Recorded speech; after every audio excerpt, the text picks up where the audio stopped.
Итак, танки в нашем городе – это объективная реальность. Но будем надеяться, что это танки, если их можно так назвать, мирные танки. И судьба литовских танков, наверное, ни в коей мере не сравнится с нашими. Вот сейчас мы будем беседовать с Александром. Александр, расскажи, пожалуйста, что это за боевая техника попала и для каких целей? Ну, само название у нас военно-патриотическое объединение «Айхал». Ну и танки эти пришли к нам, то есть мы сами их взяли в войсках вот, по решению, значит, постановлений Центрального комитета ВЛКСМ. Было такое постановление, правда, не знаю, оно сейчас устарело, нет, но нам выделили эти танки.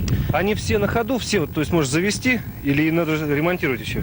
Нет, естественно, они простояли с 89-го года, с осени, вот, и большинство танков не на ходу. А Вот. какое применение вы мыслите вот этой техники? Применение техники, какое мы мыслим, это, во-первых, применение в народном хозяйстве. У нас уже было такое применение, взлетно-посадочная полоса есть наша, вот, от АТСК ДОСААФ. Делали парашютную площадку, то есть выкорчевка пней, и все это делали. Справляется эта техника с этой задачей? Конечно, эта техника справляется, хорошая техника. Но единственное, что плохо здесь, то есть это вот БТР и БРДМы, они на бензине работают. Сейчас Бензин – это проблема. плохо, да.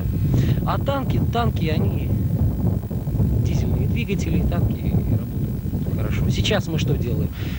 С РМЗ, ну не договор заключили, а просто договоренность у нас, сделают ли они нам перестановку дизельного двигателя на БТР и БРДМ, и это будет хорошо. Если такая перестановка будет, можно использовать и в других целях. Александр, а кто всю эту технику вот обслуживает? Тут я смотрю, ее, наверное, сколько единиц? Единиц, наверное, 20, да? Если не Здесь 45 единиц. 45 единиц боевой техники, списанной боевой техники. Да. Ну, больше половины. Когда ее брали в 89 году, она была на ходу. Вот. Остальное, конечно, металлолом, ну, как говорится, металлолом – это запчасти для нас. А как она сюда попала? Своим ходом или по железной дороге? Нет, мы переправляли ее по железной дороге.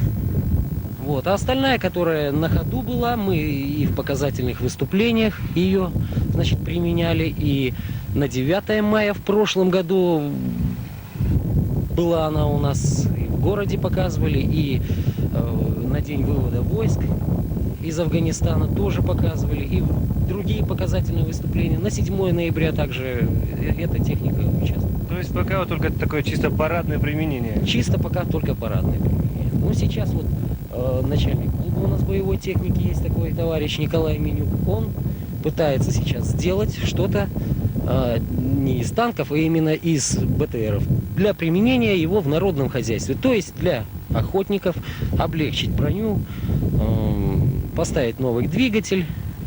Ну понятно, но мы будем надеяться, что в следующий наш приезд эта техника хоть в какой-то мере будет двигаться, и мы сможем ее заснять уже на ходу. Да, ну на ходу, но вы понимаете, у нас сейчас нет ни гаражей, ни ангаров, ничего. Только строимся, только мы, как говорится, обосновались, хоть какую-то материальную базу создали, небольшую. Но гаражи у нас сейчас строятся. Я думаю, летом мы плотную этим делом займемся. Ну ладно, удачи вам в этом деле. Нет его на обеде.